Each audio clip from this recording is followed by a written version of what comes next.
Recuerdo el momento en que entregué las llaves del nuevo automóvil de $80,000 a mi hijo, el reluciente SUV negro por el que había ahorrado durante años.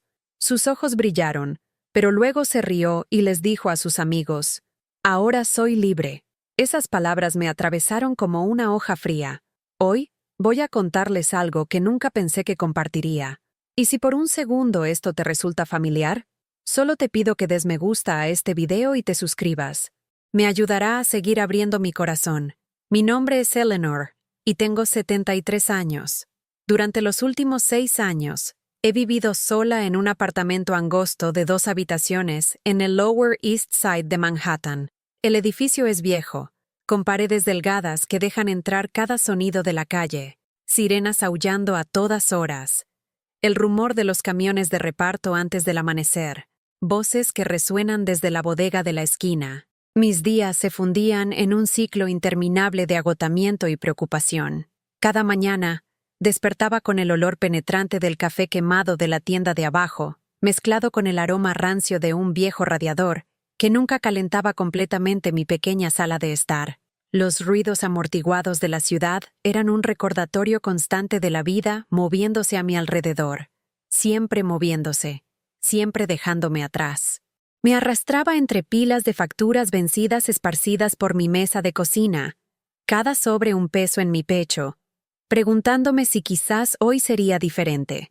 Quizás hoy, mi hijo David llamaría solo para saludar.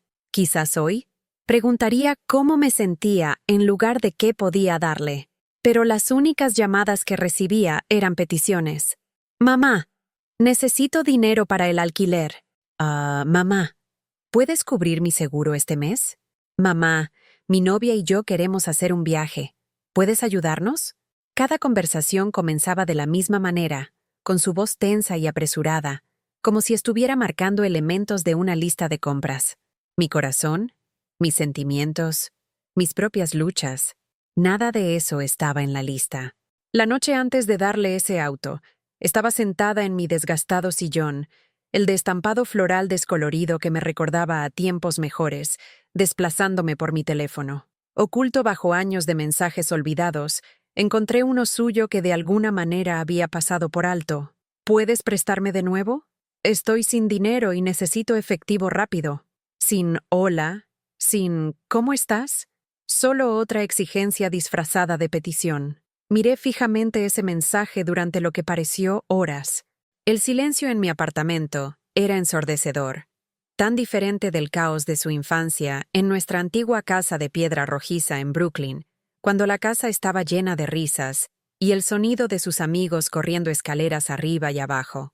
En aquel entonces, encontraba sus pequeños zapatos alineados junto a la puerta, todavía polvorientos de jugar en Prospect Park. Había guardado uno de esos pares, escondido en una caja de zapatos en mi armario, junto con fotos de su primera bicicleta apoyada contra nuestra entrada. Cuando decidí comprarle ese auto, esperaba algo diferente. Quizás gratitud, quizás incluso amor, quizás un abrazo que durara más que su habitual palmadita rápida en la espalda. En cambio, recibí su declaración de libertad. Libertad de mí, parecía.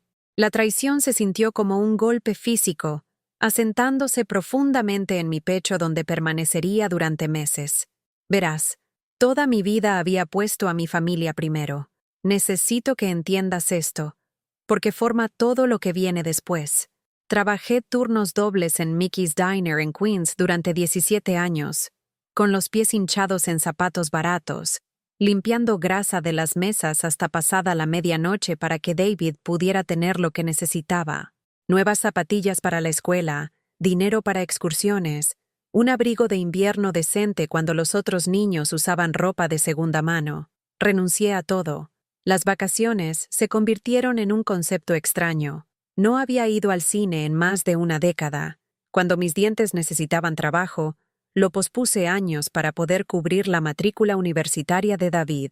Cuando llamaba para decir que necesitaba más dinero para libros, comía sándwiches de mantequilla de cacahuete durante semanas para estirar mi presupuesto. El dolor físico en mi espalda por estar de pie todo el día, la rigidez en mis manos por lavar platos. Lo soporté todo en silencio porque pensé que así era el amor.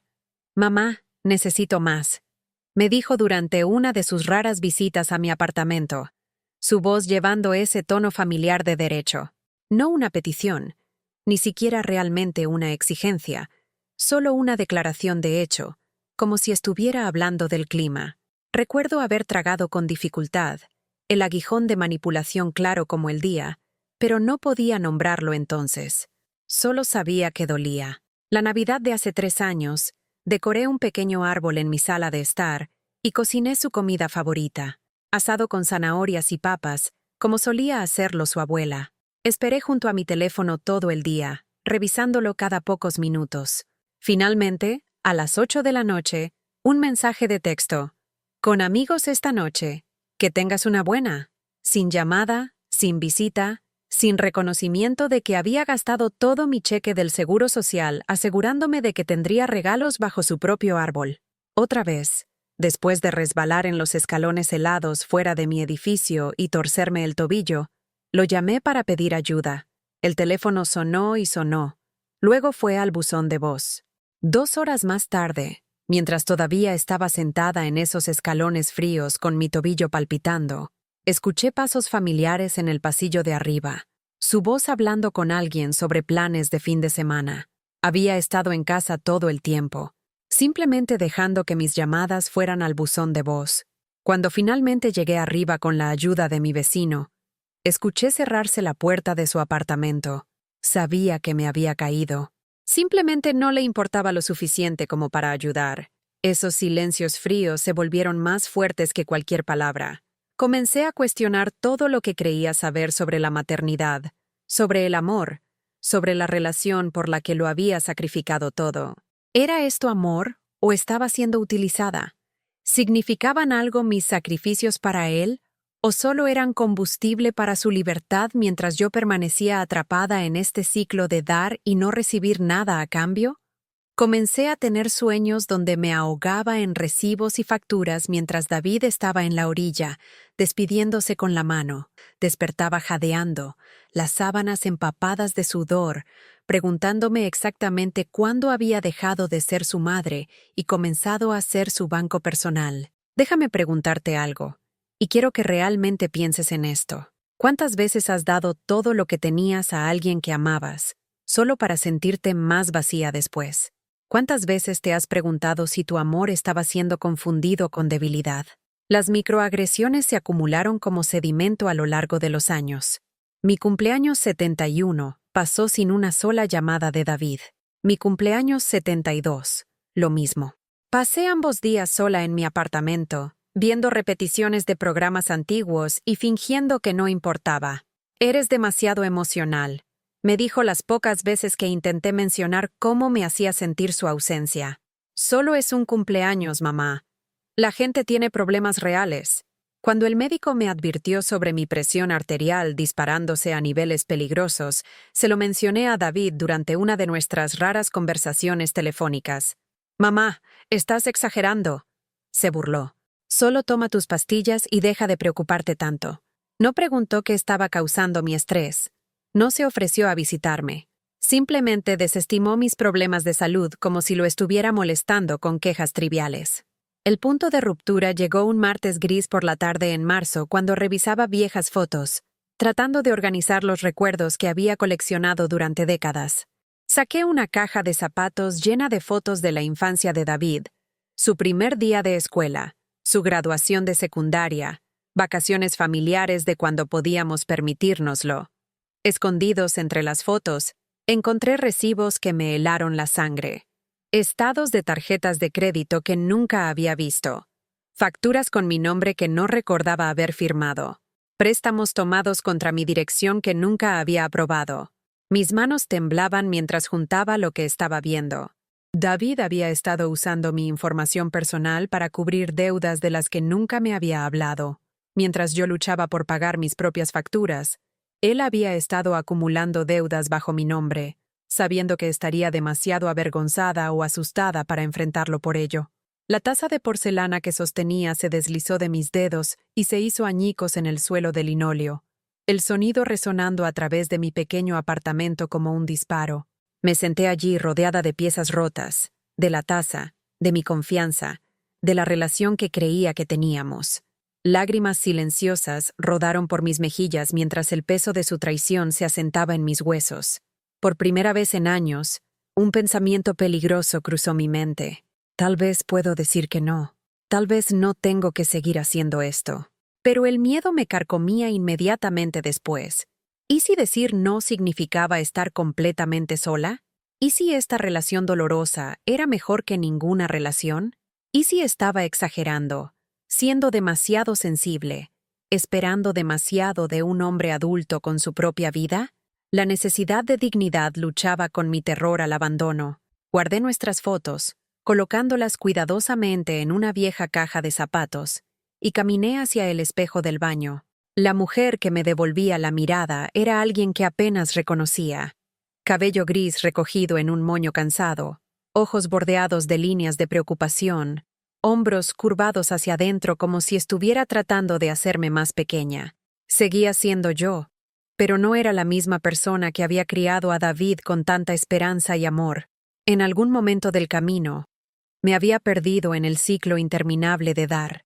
Esa noche, hice algo que no había hecho en meses. Llamé a David yo misma en lugar de esperar que él me llamara. Mi corazón golpeaba contra mis costillas mientras el teléfono sonaba. «Sí, mamá, ¿qué pasa?», respondió distraído. «No puedo seguir haciendo esto», susurré, las palabras sintiéndose extrañas y poderosas en mi boca. Hubo una pausa. Luego su voz volvió afilada y despectiva. «¿No puedes seguir haciendo qué? ¿Ser dramática?». Podía oírlo hablando con alguien más en el fondo, apenas prestando atención a nuestra conversación. «David, encontré los recibos, las facturas, los préstamos que tomaste bajo mi nombre». Su silencio se extendió lo suficiente como para que me preguntara si se había cortado la llamada. Cuando finalmente habló, su voz era fría como la lluvia de invierno. «Solo estás vieja y cansada, mamá. Ya no entiendes cómo funcionan las finanzas». La línea se cortó. Me quedé mirando mi teléfono. Una mezcla de rabia y angustia arremolinándose en mi pecho. Me había colgado. Después de todo lo que había sacrificado, después de todos los años de poner sus necesidades por encima de mi propia dignidad básica, me había colgado por hacer una simple pregunta sobre mi propia seguridad financiera. 2 días después, mi hija Lisa llamó. Pensé que tal vez David le había contado sobre nuestra conversación. Tal vez llamaba para ofrecerme apoyo, o al menos para escuchar mi versión de la historia. En cambio, se lanzó a una conferencia sobre la lealtad familiar y cómo estaba siendo demasiado sensible sobre la situación de David. «Mamá, sabes que David está pasando por un momento difícil ahora», dijo, su voz llevando ese tono particular de exasperación que me hacía sentir como una niña difícil. «Está tratando de organizar su vida, y tú lo estás haciendo más difícil al cuestionar cada pequeña cosa. Estás siendo dramática». Incluso mi esposo Robert, antes de fallecer hace 2 años, me había instado a mantener la paz cada vez que mencionaba preocupaciones sobre cómo me trataba David. «Es nuestro hijo», diría Robert, como si ese simple hecho borrara todo el dolor y la manipulación. «La familia es familia, Eleanor. No le das la espalda a la familia». Pero, ¿qué pasa cuando la familia te da la espalda primero? ¿Qué pasa cuando las personas que se supone que deben amarte te tratan como una inconveniencia, un recurso para ser aprovechado cuando se necesita e ignorado cuando no eres útil?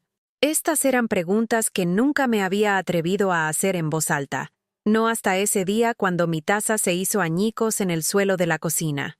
Me sentía como un fantasma en mi propia familia, presente pero no vista, escuchada pero no atendida, amando pero no amada a cambio.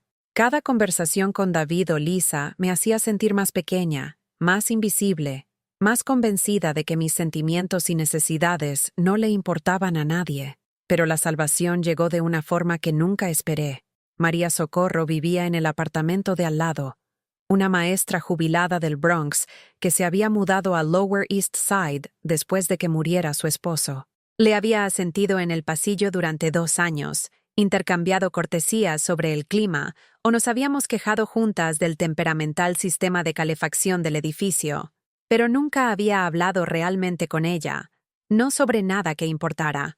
El día después de que David me colgara, estaba sentada en la entrada de nuestro edificio, sin hacer realmente nada, solo necesitando estar en algún lugar que no fuera mi apartamento con sus piezas de taza rotas y recibos dispersos. María bajó las escaleras con una bolsa de comestibles, me miró a la cara y puso sus bolsas junto a mí. «Cariño, pareces como si alguien te hubiera robado tu último dólar y pateado a tu perro», dijo, su voz cálida con un ligero acento que me recordaba a mi propia abuela. «¿Qué te tiene con aspecto tan perdido?» No sé qué fue de su tono. Tal vez fue la preocupación genuina. Tal vez fue solo el alivio de ser vista como un ser humano en lugar de un cajero automático. Pero comencé a llorar allí mismo en la escalinata. No lágrimas silenciosas esta vez, sino el tipo de sollozos que vienen de años de dolor reprimido. María no hizo preguntas. No dijo que estaba exagerando o siendo demasiado sensible. Simplemente se sentó a mi lado, ocasionalmente frotándome la espalda, dejándome llorar hasta que se me acabaron las lágrimas. Cuando finalmente pude hablar, escuchó sin juzgar mientras le contaba sobre David, sobre el auto, sobre sentirme como una extraña en mi propia familia. «Ese chico necesita aprender algo de respeto», dijo simplemente cuando terminé. «Y tú necesitas aprender que lo mereces». Me trajo té caliente esa noche, té real en una taza de porcelana, y nos sentamos en mi cocina hablando hasta pasada la medianoche. Por primera vez en meses, me sentí como yo misma de nuevo. No la madre de David, o el problema de Lisa, o la viuda de Robert, sino Eleanor, solo Eleanor, con pensamientos y sentimientos y valor que existían independientemente de lo que pudiera proporcionar para otras personas. María se convirtió en mi salvavidas durante las siguientes semanas. Me visitaba diariamente, trayendo pequeños regalos, una flor de su alféizar, sopa casera cuando notaba que estaba perdiendo peso, artículos útiles que había recortado de periódicos sobre protección contra fraude financiero. Su constante amabilidad era como un hilo frágil que me devolvía a mí misma, recordándome que las relaciones podían existir sin demandas y condiciones. ¿Alguna vez has tenido a alguien que entrara en tu vida exactamente en el momento en que más lo necesitabas? ¿Alguien que vio a través de todo tu dolor a la persona que solías ser antes de que la vida te desgastara? Esa era María para mí, un ángel inesperado en un edificio lleno de extraños. Una mañana fresca de abril, María sugirió que camináramos a una clínica de ayuda legal que había oído en Chinatown. «No puede hacer daño hacer algunas preguntas», dijo suavemente, sin presionar, pero dejando claro que vendría conmigo si quería apoyo. Las oficinas eran pequeñas y bulliciosas, llenas de personas que parecían haber estado cargando pesadas cargas durante demasiado tiempo. Una joven abogada llamada Jennifer se sentó con nosotras durante más de una hora, explicando pacientemente mis derechos con respecto al robo de identidad financiera y el abuso a ancianos. Palabras que nunca pensé que se aplicarían a mi situación de repente, daban perfecto sentido a todo lo que había estado experimentando. Tu hijo usando tu información personal para obtener préstamos sin tu conocimiento es robo de identidad, explicó Jennifer, su voz amable pero firme. Tienes opciones legales. También tienes derecho a proteger tus activos financieros de más abusos. Por primera vez en años, sentí que tenía algo de poder en mi propia vida. Jennifer me ayudó a entender cómo congelar mi crédito, cómo disputar cargos fraudulentos y, lo más importante, cómo decir no sin culpa ni miedo. Caminando de regreso a mi apartamento esa tarde, María enlazó su brazo con el mío y sonrió. «¿Cómo se siente saber que no estás loca?», preguntó. «Aterrador», admití, pero también liberador. Esa noche, cuando David llamó con otra petición urgente de dinero, algo sobre necesitar efectivo para arreglar su auto, respiré profundamente y dije algo que nunca había dicho antes. No. El silencio en el otro extremo del teléfono se extendió tanto que pensé que la llamada se había cortado de nuevo. Cuando David finalmente habló, su voz estaba aguda por la incredulidad. «¿Qué quieres decir con no?» «Quiero decir que no puedo darte más dinero, David. Necesito cuidar de mí misma». «¿Hablas en serio ahora? Después de todo lo que he...» Colgué el teléfono. Mis manos estaban temblando, mi corazón latía con fuerza. pero me sentí más viva de lo que había estado en años. Había establecido un límite real con consecuencias reales, y el mundo no se había acabado. Esa noche, por primera vez en meses, dormí toda la noche sin despertarme en pánico por las facturas o la próxima crisis de David. Sin llamadas frenéticas, sin dinero prestado, sin nudo de ansiedad en mi estómago. Solo sueño, profundo y pacífico e ininterrumpido. A la mañana siguiente, caminé hasta Chase Bank en Houston Street y abrí una nueva cuenta de ahorros, mi propia cuenta, solo con mi nombre, sin necesidad de explicaciones a nadie sobre cómo elegía gastar o ahorrar mi dinero. Fue un pequeño paso, pero se sintió revolucionario. Durante las siguientes semanas, David llamó varias veces, su tono pasando por varias etapas de manipulación. Primero vino la ira. Estás siendo egoísta e irrazonable. Luego la culpa. No puedo creer que mi propia madre me abandone cuando necesito ayuda. Luego la falsa preocupación. ¿Te sientes bien? Esto no es propio de ti. Cada llamada era una prueba de mi resolución, y cada vez que colgaba, me sentía un poco más fuerte. Estaba aprendiendo que podía amar a mi hijo sin financiar su irresponsabilidad. Podía preocuparme por su bienestar sin sacrificar el mío. Estas eran lecciones que debería haber aprendido décadas atrás, pero mejor tarde que nunca. María celebraba cada pequeña victoria conmigo. Cuando disputé con éxito mi primer cargo fraudulento, trajo una botella de vino y brindamos por mi día de independencia financiera. Cuando pasé una semana entera sin devolver los mensajes de voz cada vez más exigentes de David, me llevó a una película matiné, la primera película que veía en un cine desde que Robert murió. Pero sabía que la verdadera prueba estaba por venir. David no se rendiría fácilmente, no cuando su principal fuente de financiamiento de emergencia se había secado repentinamente. Querría una reunión familiar, una oportunidad para explicar por qué estaba siendo irrazonable, una oportunidad para manipular a Lisa para que me presionara a cambiar de opinión. La llamada llegó un húmedo domingo por la tarde de junio. La voz de Lisa estaba tensa de frustración cuando preguntó si podía venir a cenar el fin de semana siguiente. David realmente quiere hablar contigo, mamá. Piensa que ha habido algún tipo de malentendido entre ustedes dos. Casi me reí de la palabra malentendido, como si años de abuso financiero y emocional pudieran atribuirse a un simple error de comunicación. Pero acepté la cena. Estaba lista para enfrentarme a ambos, armada con conocimiento sobre mis derechos y, más importante, con una nueva comprensión de mi propio valor. El restaurante que eligió Lisa era un lugar italiano de gama media en Brooklyn, el tipo de establecimiento familiar con manteles a cuadros rojos y fotos de Sicilia cubriendo las paredes.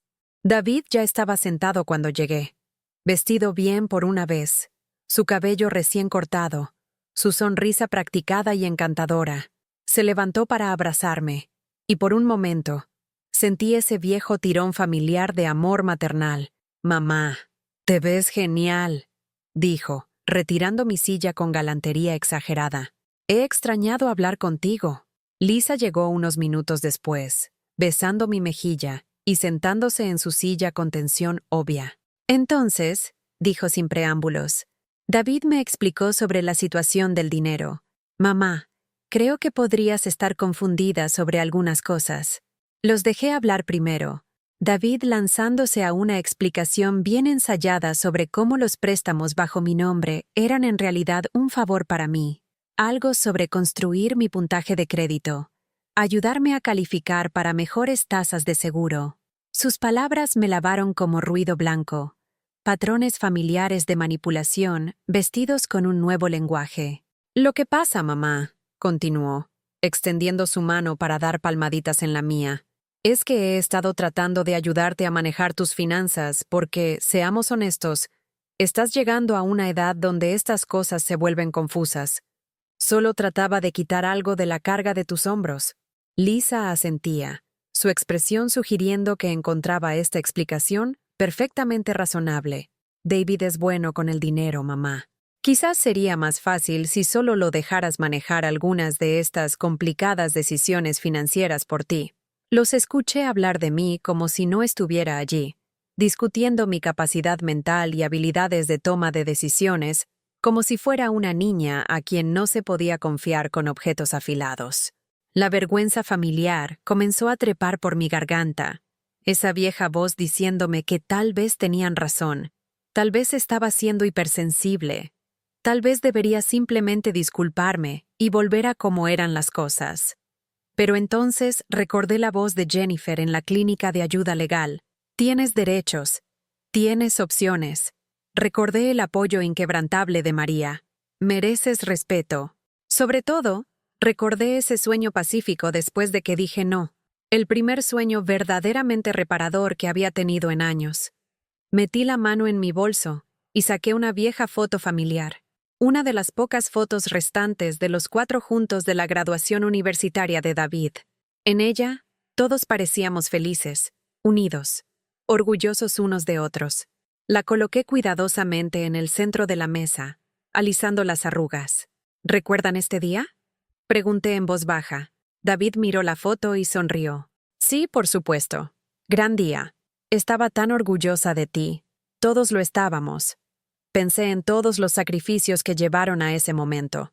Los turnos dobles, las comidas saltadas, la atención médica retrasada. Y sentí que todo había valido la pena porque mi hijo iba a construir una buena vida. Lisa se movió incómoda. Mamá, ¿a dónde quieres llegar con esto? Recogí la foto y mirando directamente a David, lentamente la rompí por la mitad. El sonido pareció resonar por todo el restaurante. Otros comensales miraron hacia nuestra mesa, sintiendo la tensión que de repente se había cristalizado en nuestro pequeño rincón de la habitación. Ya no compraré amor, dije, mi voz firme y clara. Ya no seré tratada como un cajero automático en lugar de una madre. Ya no permitiré que ninguno de ustedes me haga creer que pedir respeto básico es confusión, o sensibilidad, o deterioro mental. La cara de David se enrojeció. Mamá, te estás avergonzando. La gente está mirando. Deja que miren. Ya terminé de avergonzarme por tener sentimientos y límites. Lisa probó un enfoque diferente, su voz adoptando ese tono persuasivo que usaba con sus propios hijos. Mamá, somos familia.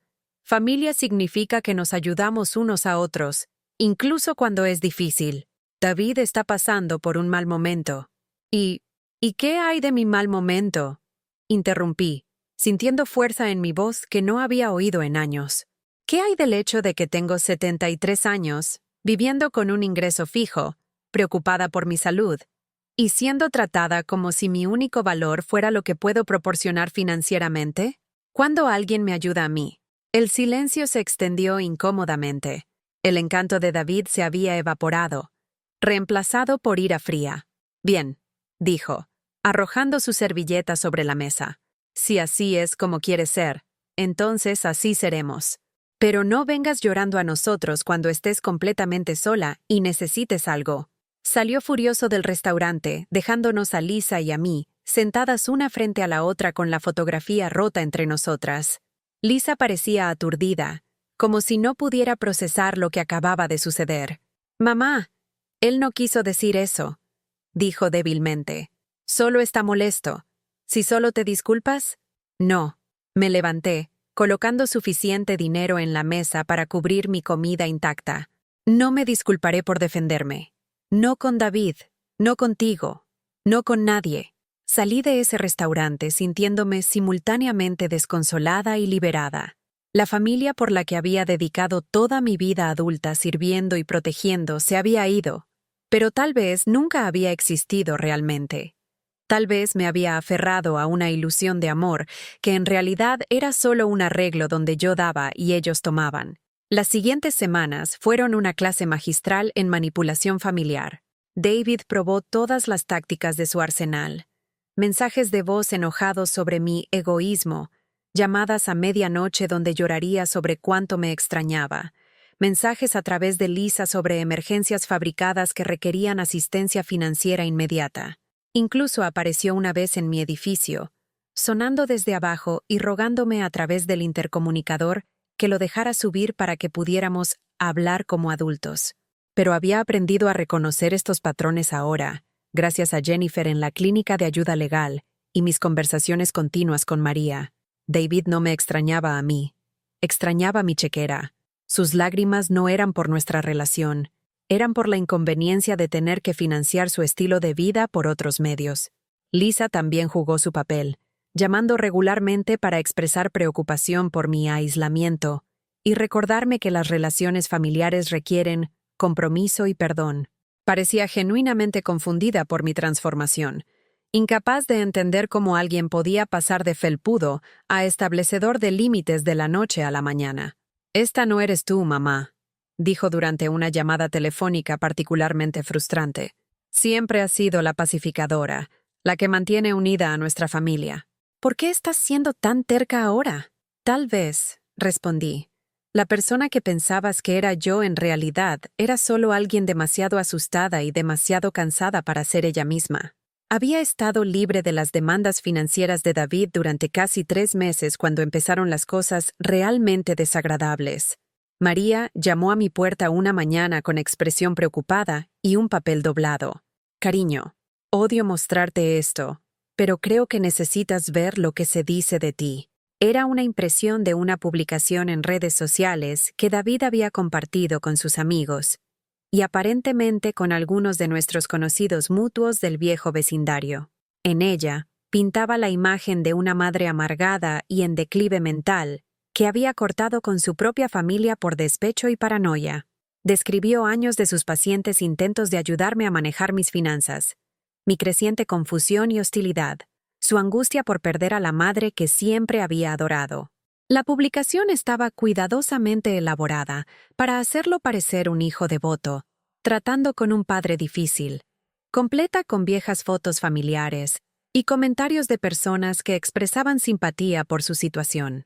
Varias personas que había conocido durante años habían comentado con mensajes de apoyo para David y preocupación por mi estado mental. Leer esa publicación se sintió como recibir un puñetazo en el estómago. La traición era impresionante en su frialdad y cálculo. David había tomado nuestro conflicto familiar privado y lo había utilizado públicamente como arma, creando una narrativa donde yo era la villana en mi propia historia de autodefensa. Mi primer instinto fue defenderme, escribir mi propia publicación explicando la situación real, llamar a estos conocidos mutuos y aclarar las cosas, luchar contra sus mentiras con evidencia de su abuso financiero y manipulación. Pero entonces recordé algo que María me había dicho semanas antes. A veces lo más poderoso que puedes hacer es nada en absoluto. Deja que las personas que quieren creer mentiras las crean. Las personas cuyas opiniones realmente importan verán a través de la manipulación. Así que hice algo que hubiera sido imposible para la antigua Eleanor. El felpudo complaciente que no podía soportar la idea de que alguien pensara mal de ella. No hice nada. No respondí a la publicación de David. No llamé a nadie para explicar mi lado. No me defendí contra acusaciones que sabía eran falsas. En cambio, doblé cuidadosamente la impresión y la tiré. Luego me hice una taza de té y me senté junto a mi ventana, viendo la ciudad moverse y respirar debajo de mí. Por primera vez en mi vida adulta, la opinión de otra persona sobre mí, incluso la opinión de mi propio hijo sobre mí, importaba menos que mi propio conocimiento de quién era yo y lo que merecía. Ese silencio, esa negativa a participar en su manipulación, fue quizás lo más fuerte que había hecho. Confirmó lo que estaba comenzando a entender. Mi transformación no era frágil o temporal. Ya no era la madre rota, constantemente buscando aprobación y amor a través del servicio y el sacrificio. Era una mujer que había recuperado su propio valor, su propia voz, su propio derecho a un trato respetuoso.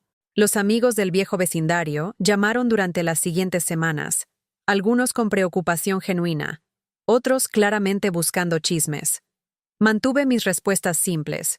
David y yo estamos teniendo algunas dificultades ahora mismo. Estoy bien, gracias por preguntar.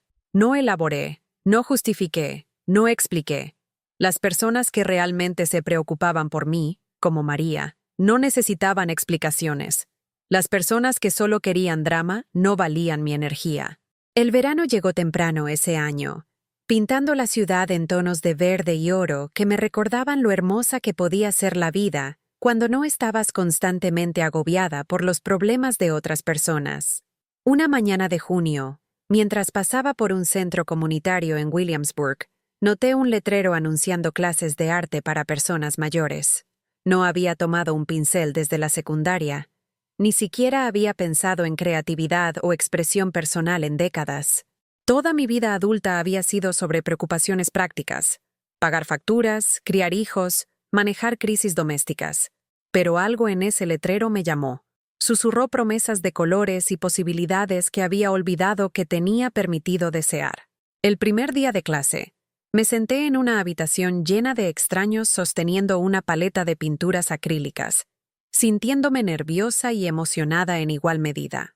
Nuestra instructora, una mujer paciente llamada Carmen con dedos manchados de pintura y una risa contagiosa, nos animó a comenzar con lo que nos conmoviera, con lo que sintiéramos ganas de explorar. Pinté la ventana de mi apartamento, no como era, estrecha y con vistas a una calle concurrida, sino como deseaba que pudiera ser, amplia y brillante, con vistas a jardines y cielo, con flores floreciendo en el alféizar y la luz del sol atravesando el cristal. Colores salpicados en el lienzo como mi nueva vida, desordenada, imperfecta, pero enteramente mía. Semana tras semana, regresé a esa clase, cada pintura convirtiéndose en un pequeño acto de autodescubrimiento. Pinté recuerdos de mi infancia, sueños que había abandonado décadas atrás, sentimientos que nunca había podido expresar con palabras. Los otros estudiantes se convirtieron en una nueva especie de familia, personas que celebraban las pequeñas victorias de los demás y ofrecían aliento sin esperar nada a cambio. María a menudo me recogía después de clase, maravillándose con cada nueva pintura que traía a casa. «Mira, eres Picasso», bromeaba, ayudándome a encontrar espacio en la pared para mostrar mi creciente colección. ¿Quién sabía que tenías toda esta belleza escondida dentro? A través del centro comunitario, también comencé a ser voluntaria en un grupo de apoyo para sobrevivientes de abuso a mayores. Era desgarrador y curativo en igual medida. Conocer a otras personas que habían experimentado explotación financiera, manipulación emocional y traición familiar. Muchas de sus historias se asemejaban a la mía. Hijos adultos que veían a los padres que envejecían como recursos en lugar de personas. Familiares que usaban la culpa y el supuesto amor para mantener sistemas de abuso. Como voluntaria, ayudé a los recién llegados a entender sus derechos legales, navegar por los servicios sociales y, lo más importante, reconocer que merecían un mejor trato independientemente de su edad o relaciones familiares. Cada persona a la que ayudaba se sentía como una pequeña victoria sobre la voz en mi cabeza, que había pasado años diciéndome que estaba siendo demasiado sensible, demasiado exigente, demasiado difícil. Mi apartamento también comenzó a transformarse. Las viejas fotos familiares fueron retiradas, reemplazadas por mi propio arte y plantas que prosperaban en la exposición sur que nunca antes había apreciado completamente. Compré nuevas cortinas, amarillo brillante en lugar de las marrones descoloridas que habían colgado allí desde que Robert murió, y ondeaban alegremente sobre ventanas que ahora mantenía abiertas la mayoría de los días. La diferencia no era solo visual. Toda la atmósfera de mi hogar cambió de un lugar donde esperaba que otras personas me necesitaran a un espacio donde vivía plenamente por derecho propio. Cuando María me visitaba ahora, lo que hacía regularmente, ofrecía café no apresuradamente entre crisis, sino con genuina calidez y presencia, disfrutando realmente nuestras conversaciones en lugar de revisar ansiosamente mi teléfono para la próxima emergencia de David. Comencé a leer de nuevo.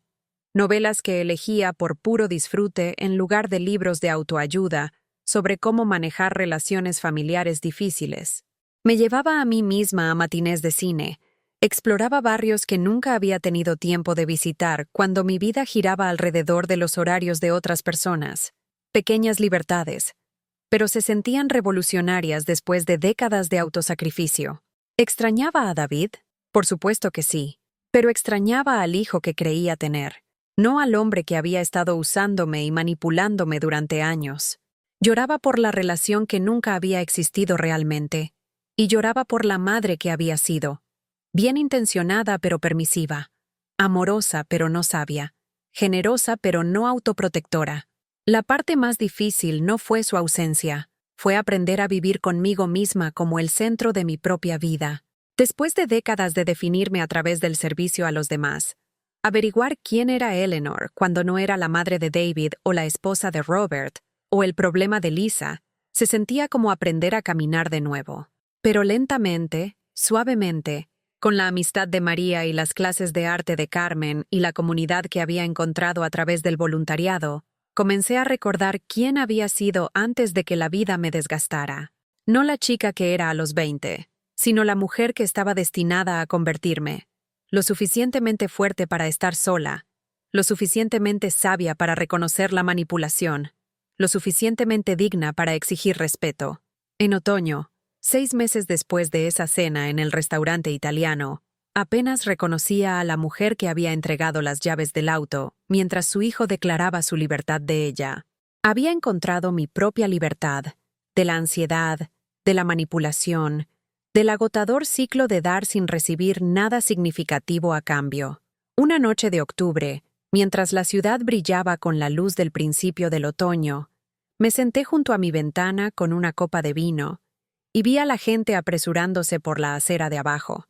Parejas caminando de la mano, familias con cochecitos, adolescentes riendo juntos, todas las conexiones que una vez pensé que necesitaba para sentirme completa. Pero sentada allí en mi apartamento brillante y cómodo, rodeada de pinturas que había creado y libros que había elegido, y el silencio pacífico que había aprendido a apreciar, me di cuenta de algo profundo. Ya no estaba sola. Por primera vez en mi vida adulta, estaba sola sin estar solitaria, independiente sin estar aislada. Los dolorosos recuerdos de la traición de David y el rechazo de Lisa ya no eran cadenas que me ataban al pasado. Se habían convertido en mojones en el camino que había recorrido para encontrarme a mí misma. Prueba de que podía sobrevivir al peor tipo de traición familiar y emerger más fuerte, más clara, más auténticamente yo.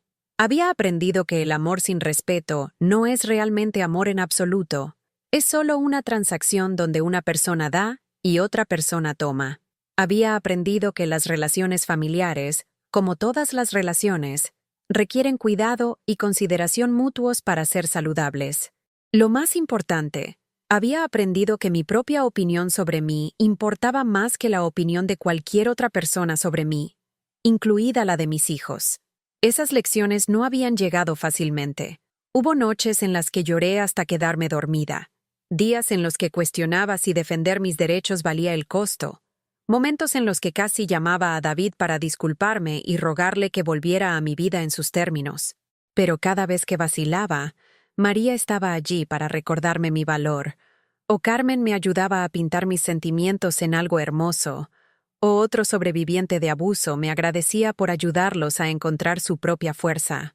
El sistema de apoyo que había construido no se basaba en la relación de sangre o la obligación legal. Se construyó sobre el afecto genuino, el respeto mutuo y la elección de aparecer el uno para el otro, sin condiciones ni expectativas. Estas personas se preocupaban por mi bienestar no porque estuvieran obligadas a hacerlo, sino porque querían hacerlo. ¿Qué concepto revolucionario había sido para alguien que había pasado décadas creyendo que el amor tenía que ganarse a través del servicio y el sacrificio? A medida que se acercaba el invierno, me encontré planeando cosas que nunca me había atrevido a planear antes. Un viaje para visitar a mi hermana en California, clases de pintura que quería tomar, trabajo voluntario para el que realmente tenía tiempo ahora que mi horario no estaba dictado por las crisis de otras personas. Estaba tomando decisiones basadas en mis propios intereses y necesidades. Un lujo que no había experimentado desde mis 20 años. ¿David alguna vez intentó reconectar? Ocasionalmente. Generalmente alrededor de las festividades o cuando enfrentaba una emergencia particularmente costosa. Los mensajes seguían patrones predecibles. Culpa por nuestro malentendido. Promesas de hacerlo mejor. Implicaciones sutiles de que su estabilidad financiera dependía de mi apoyo. Pero los viejos anzuelos ya no enganchaban. Había aprendido a leer entre líneas, a ver la manipulación por lo que era en lugar de confundirla con amor. Respondía a estos intentos con mensajes breves y educados. Espero que estés bien, David. Estoy bien, pero ya no me sentía obligada a solucionar sus problemas o financiar su estilo de vida.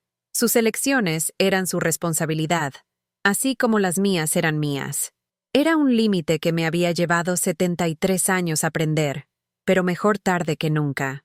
Lisa continuaba presionándome ocasionalmente, generalmente con llamadas instándome a ser la persona más grande y dar el primer paso hacia la reconciliación. Su incapacidad para entender por qué no volvería a ser el banco personal de David la frustraba, creo. Genuinamente parecía creer que pedir respeto era lo mismo que ser vengativa, pero había dejado de tratar de convencer a alguien de que merecía dignidad humana básica.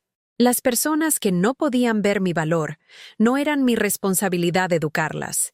Mi energía estaba mejor empleada alimentando relaciones con personas que me valoraban como persona en lugar de tolerarme como recurso.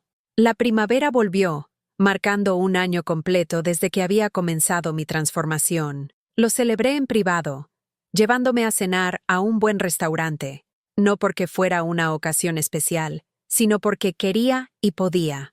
Un placer tan simple, cenar sola sin disculparse con nadie por ocupar una mesa, ordenar exactamente lo que quería sin considerar las preferencias de nadie más. En el restaurante, levanté mi vaso de agua en un brindis privado por la mujer en la que me había convertido, por los límites que había aprendido a establecer, por la paz que había encontrado en mi propia compañía. La pareja de ancianos en la mesa de al lado me sonrió, probablemente reconociendo algo familiar en el tranquilo contentamiento que irradiaba. «Te ves feliz», comentó la mujer mientras se iban. «Lo estoy», respondí. Y lo dije completamente en serio. Ese simple intercambio capturó todo lo que había aprendido. La felicidad no era algo que otras personas pudieran darme o quitarme. No dependía de la aprobación de mis hijos, ni estaba supeditada a su presencia en mi vida. Era algo que podía crear para mí misma a través del autorrespeto, límites saludables y el coraje de vivir auténticamente.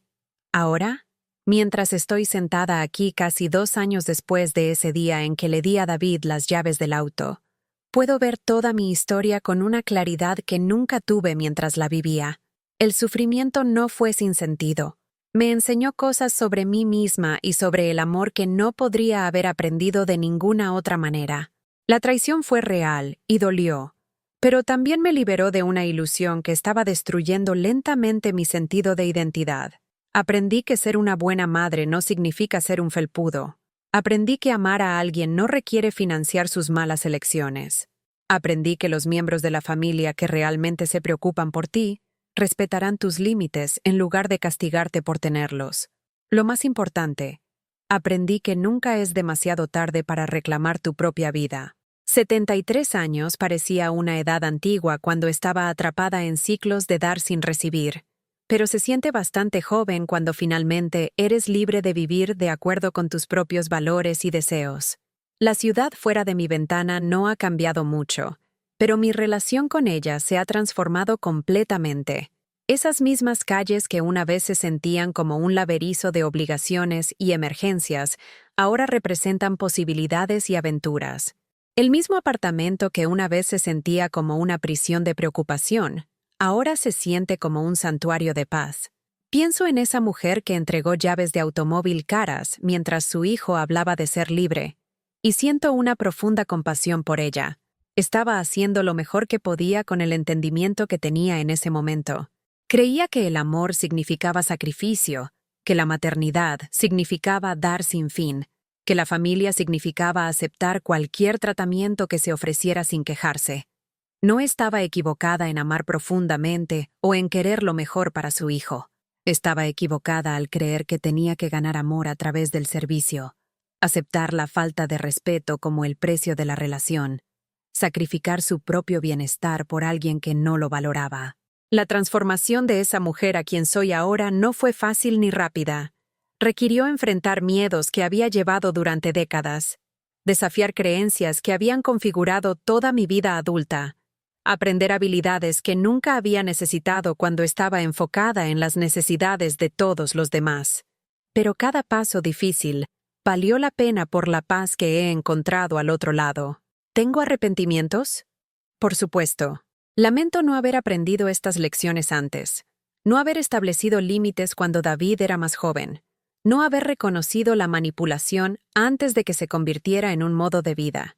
Lamento los años que pasé convencida de que mis sentimientos no importaban tanto como la comodidad de otras personas, las oportunidades que perdí porque siempre estaba lidiando con la crisis de otra persona, pero no me arrepiento del viaje que me trajo aquí. Cada experiencia dolorosa me enseñó algo valioso sobre el amor, el respeto y la diferencia entre los dos. Cada traición reveló algo importante sobre las personas en mi vida y las dinámicas que había estado permitiendo. Cada momento de defenderme a mí misma construyó una fuerza que no sabía que poseía. La puesta de sol está pintando las paredes de mi apartamento de dorado mientras reflexiono sobre todo esto, copa de vino en mano, gato ronroneando contento en mi regazo. Sí, finalmente conseguí la mascota que siempre había querido, pero nunca había tenido tiempo para cuando mi vida pertenecía a otras personas. La paz que siento no es la paz de la resignación o la derrota, es la paz de alguien que ha luchado por sí misma y ganado. Mañana, María y yo tomaremos el metro hasta el Museo Metropolitano de Arte, algo que he estado queriendo hacer durante años pero nunca tuve tiempo. El próximo mes, comenzaré una clase de pintura intermedia y planeando ese viaje a California. No son grandes aventuras, pero son mías, elegidas libremente sin tener que considerar las necesidades u horarios de nadie más. He aprendido a valorar las pequeñas libertades, dormir toda la noche sin ansiedad, hacer planes sin preocuparme por llamadas de emergencia, gastar mi propio dinero en cosas que me traen alegría en lugar de resolver los problemas de otras personas. Estas pueden parecer derechos básicos para algunas personas, pero se sienten como milagros para alguien que pasó décadas creyendo que no los merecía. La relación con David sigue siendo inexistente, y he hecho las paces con esa realidad. Lisa llama ocasionalmente, todavía esperando que entre en razón y reanude mi antiguo papel como banco familiar y solucionadora de problemas. Pero sus llamadas ya no tienen el mismo poder para molestarme que una vez tuvieron. Escucho cortésmente, ofrezco respuestas apropiadas y continúo viviendo de acuerdo con mis propios valores en lugar de con sus expectativas. Algunas personas podrían ver esto como un final triste, una madre alejada de sus hijos, envejeciendo sola. Pero yo lo veo como un comienzo, el primer capítulo de una vida vivida intencionalmente, con dignidad y autorrespeto como base para cada decisión. La familia que he construido ahora consiste en personas que eligieron estar en mi vida porque disfrutan de mi compañía, no porque necesiten algo de mí. María, Carmen, los amigos que he hecho a través del voluntariado, los vecinos que me visitan porque les importa. Estas relaciones alimentan mi alma de maneras que las conexiones familiares basadas en la obligación nunca podrían. Pienso a menudo en otras personas que podrían estar viviendo la historia que solía vivir, dando sin cesar a miembros de la familia que toman sin gratitud, sacrificando su propio bienestar por personas que no corresponden, permaneciendo en silencio sobre el maltrato, porque temen el abandono más de lo que valoran el respeto. A esas personas, quiero decirles, merecen más. Merecen ser tratadas con amabilidad y consideración. Merecen que sus sentimientos sean reconocidos y sus límites respetados. Merecen relaciones basadas en el cuidado mutuo en lugar de la obligación unilateral. Nunca es demasiado tarde para reclamar tu propia vida, para dejar de aceptar migajas y empezar a exigir la comida completa de un trato respetuoso. Las personas que realmente te aman se elevarán para cumplir con tus nuevos estándares.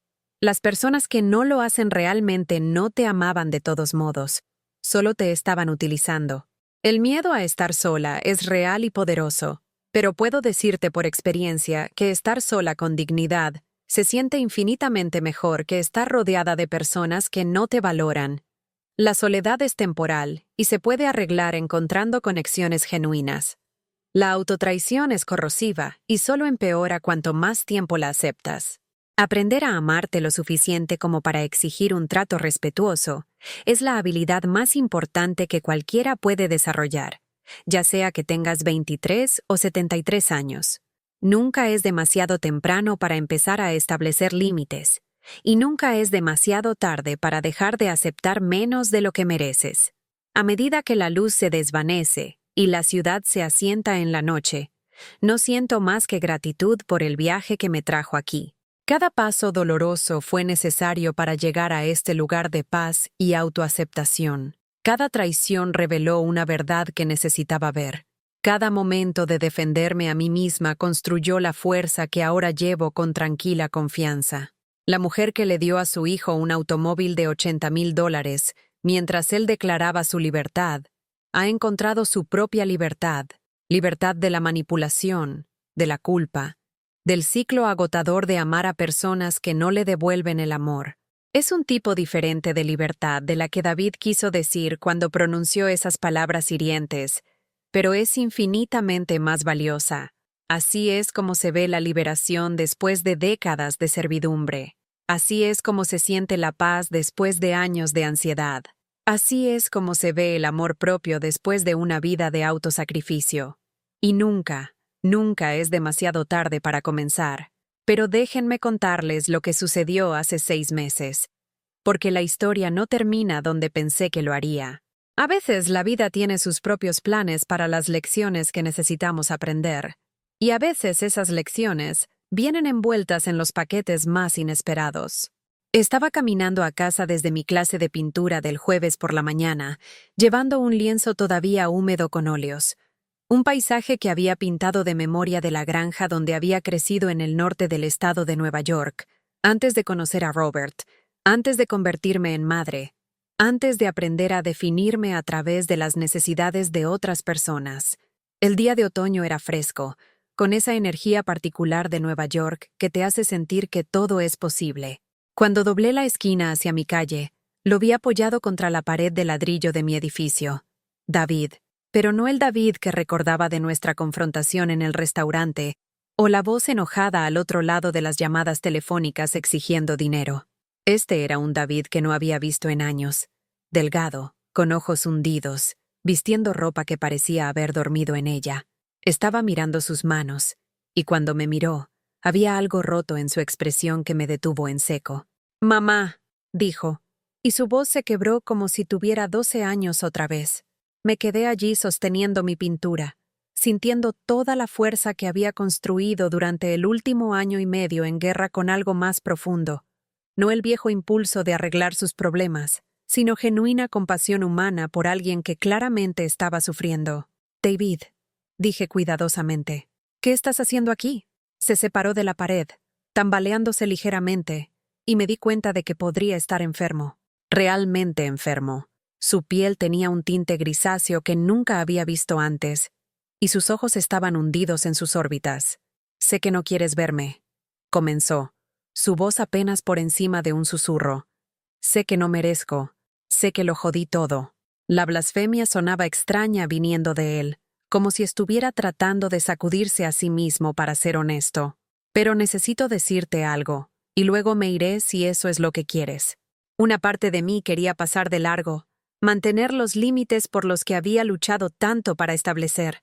Otra parte de mí, la parte que había pasado 45 años siendo su madre, no podía ignorar el hecho de que mi hijo estaba parado frente a mí, pareciendo que podría colapsar en cualquier momento. «¿Estás consumiendo drogas, David?», pregunté sin rodeos. Se rió, pero no había humor en ello. Ojalá fuera tan simple. «No, mamá, no estoy consumiendo drogas. Me estoy muriendo». Las palabras me golpearon como un golpe físico. La pintura se deslizó de mis manos y se estrelló contra la acera. Óleos manchando el concreto en patrones abstractos que hubieran sido hermosos si mi mundo no estuviera de repente inclinándose fuera de su eje. «¿Qué quieres decir?». Mi voz sonaba extraña a mis propios oídos. «Enfermedad hepática. Aparentemente, todos esos años de beber para olvidar mis problemas me alcanzaron. Los médicos dicen que tengo tal vez 6 meses, posiblemente menos». Miró hacia la pintura arruinada. «Lo siento. Probablemente era algo de lo que estabas orgullosa». Lo miré fijamente, tratando de procesar lo que estaba escuchando. Mi hijo, mi manipulador, egoísta, a menudo cruel hijo, Me estaba diciendo que se estaba muriendo, y mi primer pensamiento no fue sobre la pintura o incluso sobre nuestra complicada historia. Mi primer pensamiento fue una simple y devastadora verdad. No estaba lista para perderlo. No así. No con tanto sin resolver entre nosotros. Sube, me oí decir. Necesitamos hablar. Me siguió al edificio, subiendo lentamente las escaleras que yo había subido miles de veces. En mi apartamento, miró alrededor a las pinturas cubriendo las paredes, las cortinas amarillo brillante, las plantas prosperando bajo la luz del sol. Era como si estuviera viendo el espacio por primera vez, aunque había estado allí innumerables veces antes.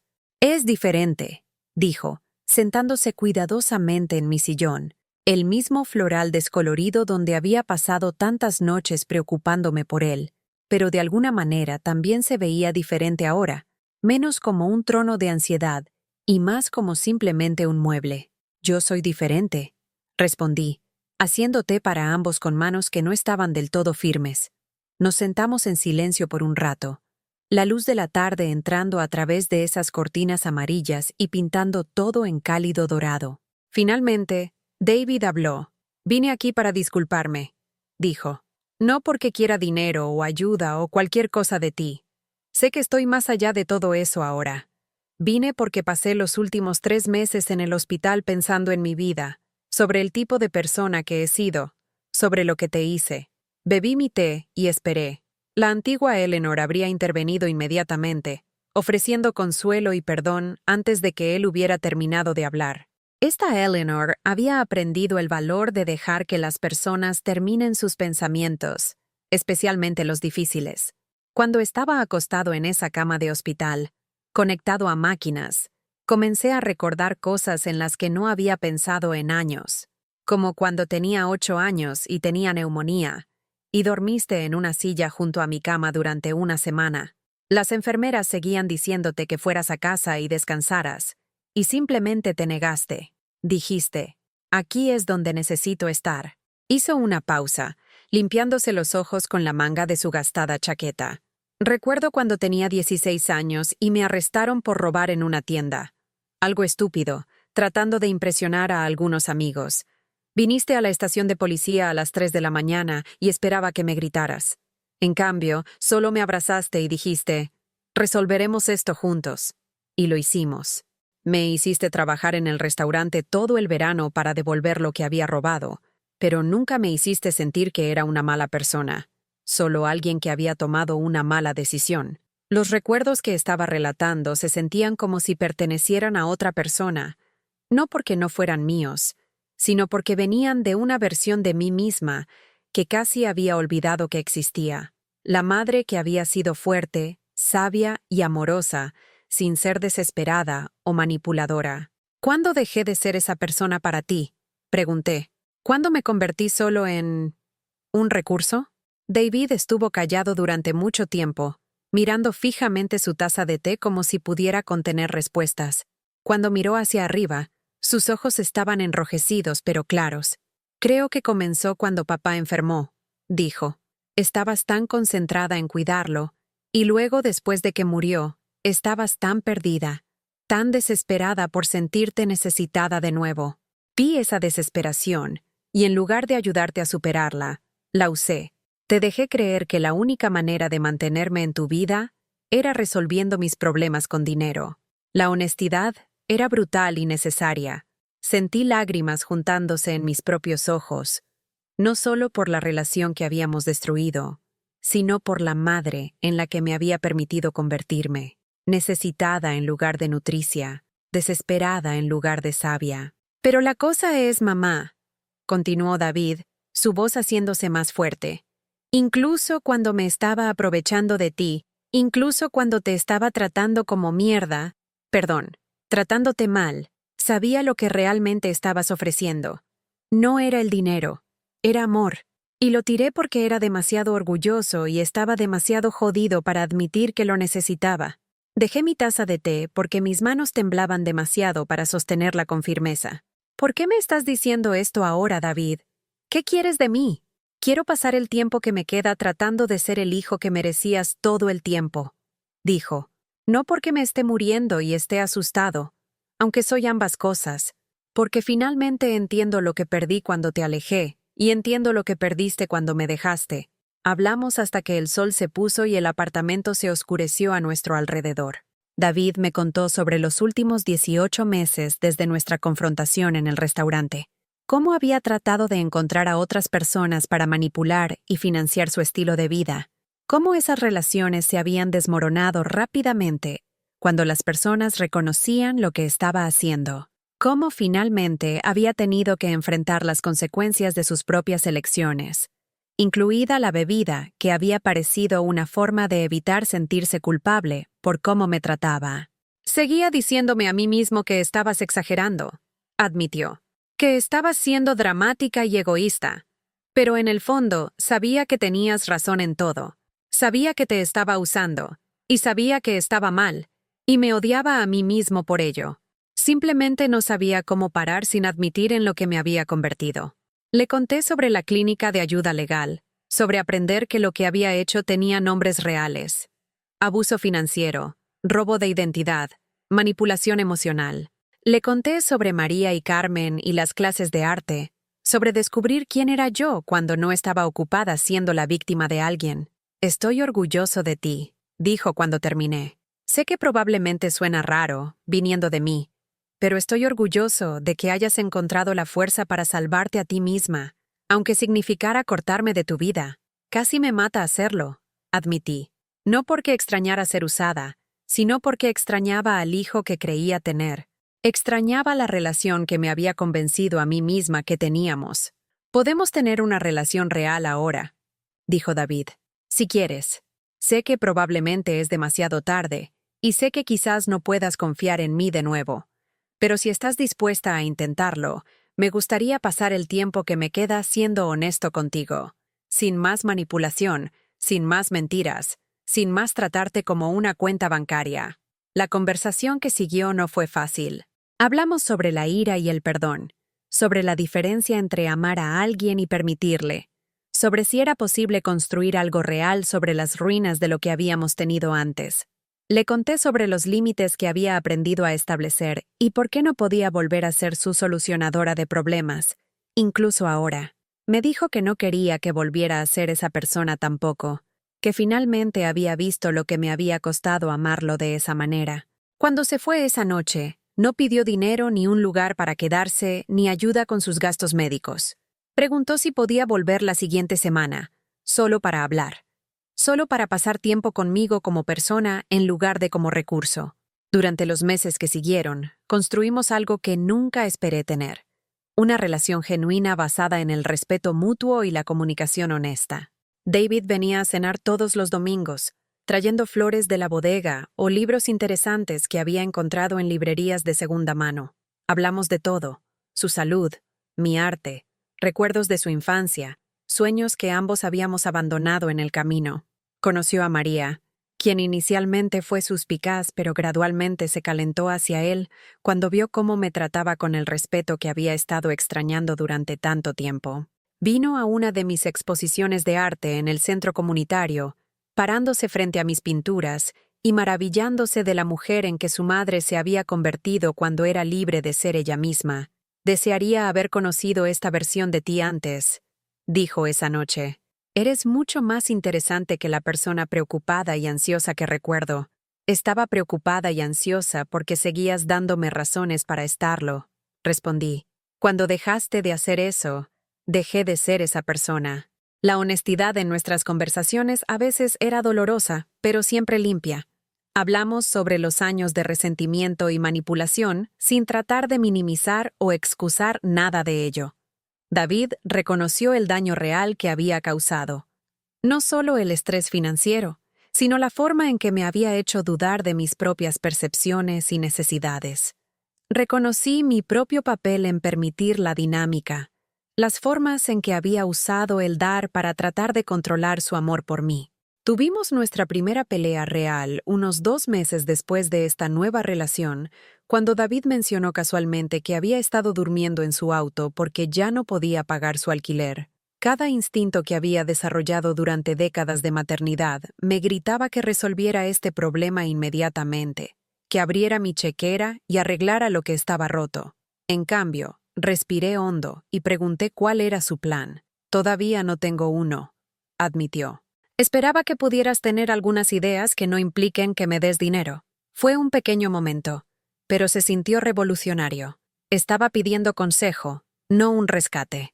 Me estaba tratando como alguien cuya sabiduría podría ser valiosa, no como alguien cuya billetera podría estar disponible. Juntos, investigamos los servicios sociales disponibles para personas con enfermedades terminales. Lo ayudé a navegar por la burocracia de las solicitudes de discapacidad y los programas de asistencia médica. Ofrecí apoyo emocional y consejos prácticos, pero no me ofrecía resolver sus problemas por él. Era el tipo de ayuda que debería haberle estado dando todo el tiempo, empoderando en lugar de permitiendo. David terminó en un programa de vivienda subvencionada para personas con afecciones médicas graves. El apartamento era pequeño y básico, pero era suyo, y estaba orgulloso de él de una manera que nunca lo había visto estar orgulloso de nada que simplemente le hubiera comprado.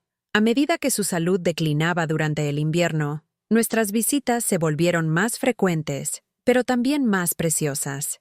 David estaba decidido a vivir su tiempo restante con intención e integridad, haciendo las paces no solo conmigo, sino con otras personas a las que había herido en el camino. Escribió cartas a amigos a los que había pedido prestado dinero y nunca había devuelto. Trabajó con un consejero para entender los patrones de comportamiento que lo habían llevado a este punto. Incluso se ofreció como voluntario en un programa para personas que luchan contra la adicción. «No quiero morir siendo el tipo de persona que era», me dijo durante una de nuestras últimas conversaciones. «Quiero morir siendo el tipo de persona que puedes recordar con amor en lugar de ira». Logró ese objetivo.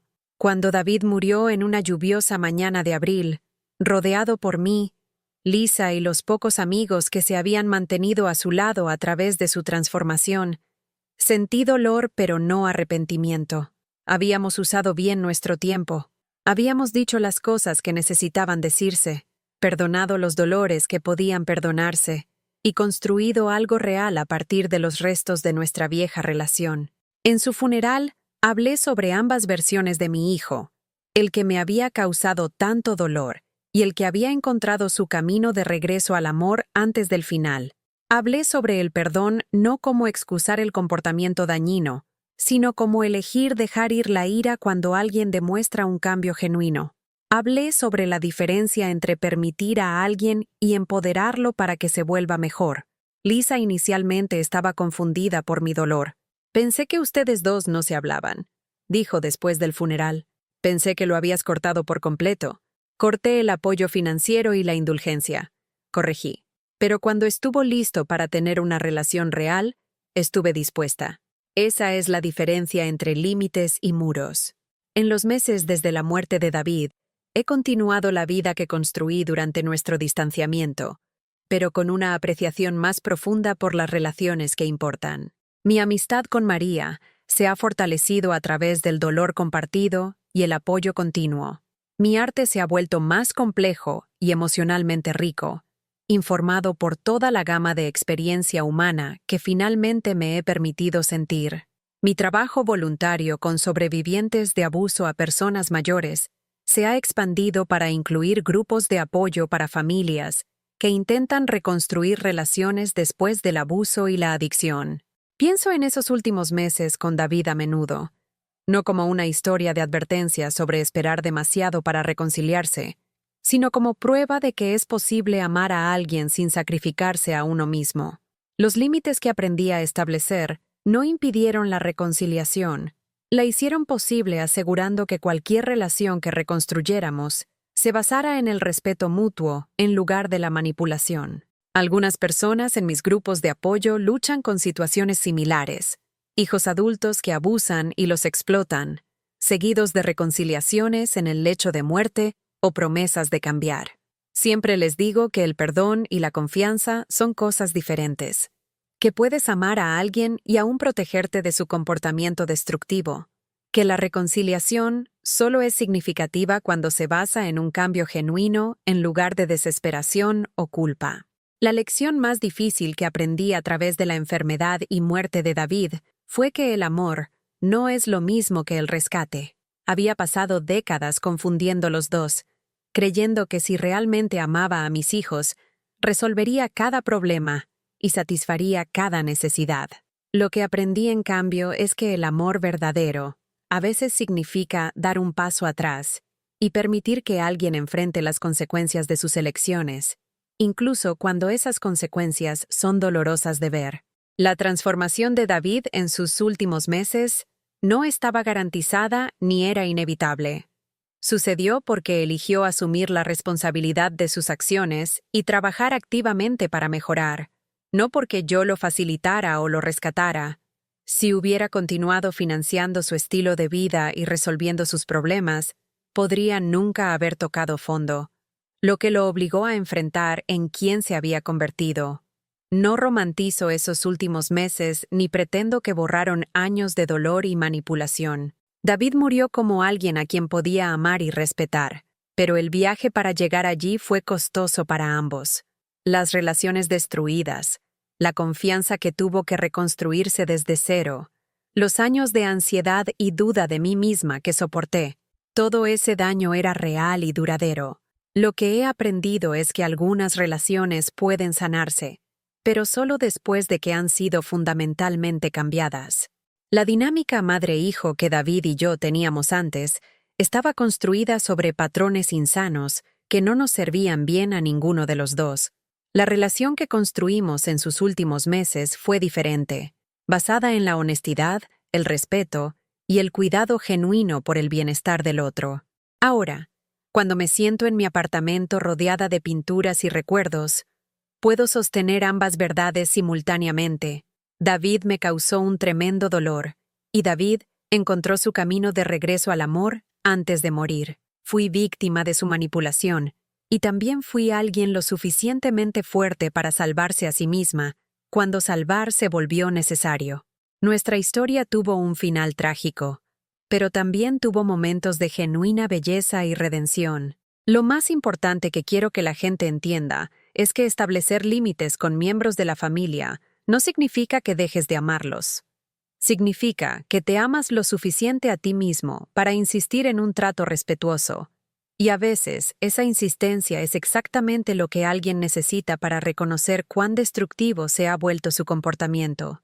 Si David no se hubiera enfermado, no sé si alguna vez se habría acercado a mí con remordimiento genuino y un deseo de cambiar.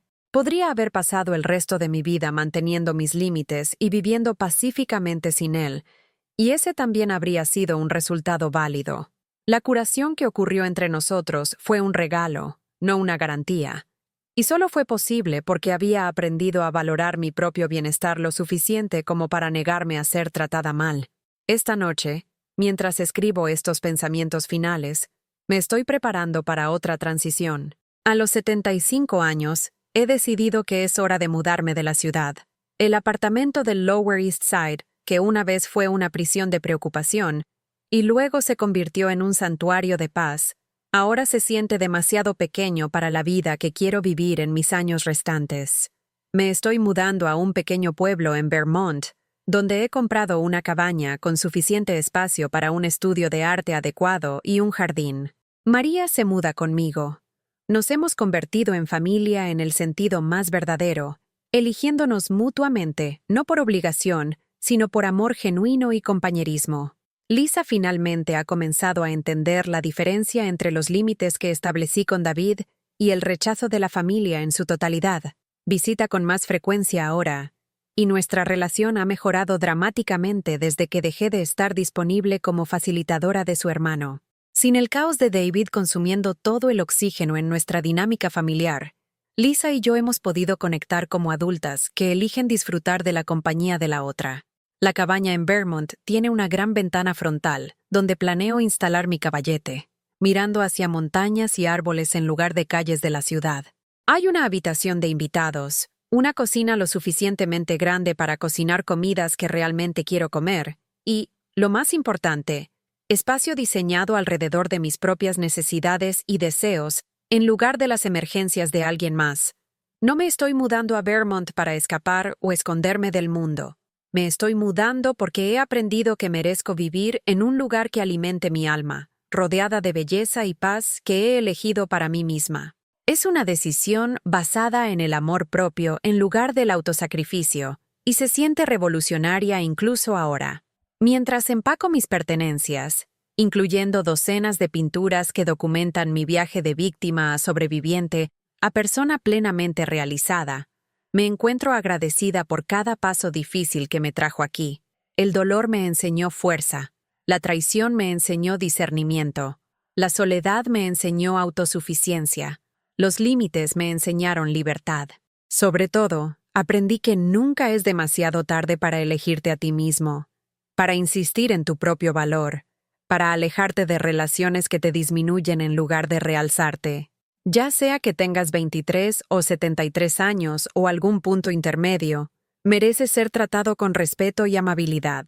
Mereces relaciones basadas en el cuidado mutuo en lugar de la obligación unilateral. La mujer que entregó las llaves del auto mientras su hijo declaraba su libertad, encontró una libertad más profunda que cualquier cosa que él podría haber imaginado. Es la libertad que viene de conocer tu propio valor, establecer tus propios límites y negarte a aceptar menos de lo que mereces de cualquiera, incluida la familia. Así es como se ve la redención. No un final perfecto de Hollywood, sino una vida real vivida con intención, dignidad y amor. Una vida donde el dolor se convierte en sabiduría, donde los límites se convierten en libertad, y donde el coraje para salvarte a ti mismo se convierte en el fundamento de cada cosa buena que sigue. ¿Has vivido alguna vez algo así? ¿O has conocido a alguien que experimentó una manipulación familiar similar y abuso financiero? ¿Alguna vez te has encontrado dándolo todo a personas que parecían valorarte solo por lo que podías proporcionar? Por favor, comparte tu historia en los comentarios. Si esta historia tocó tu corazón o te recordó a alguien que necesita escuchar este mensaje, por favor, da me gusta a este video y suscríbete. Me ayuda a seguir abriendo mi corazón y compartiendo estas historias que tantos de nosotros llevamos en silencio. Juntos, podemos recordarnos mutuamente que todos merecemos amor construido sobre el respeto, relaciones basadas en el cuidado mutuo, y el coraje para reclamar nuestro propio valor sin importar cuán mayores seamos o cuánto tiempo hayamos estado aceptando menos de lo que merecemos.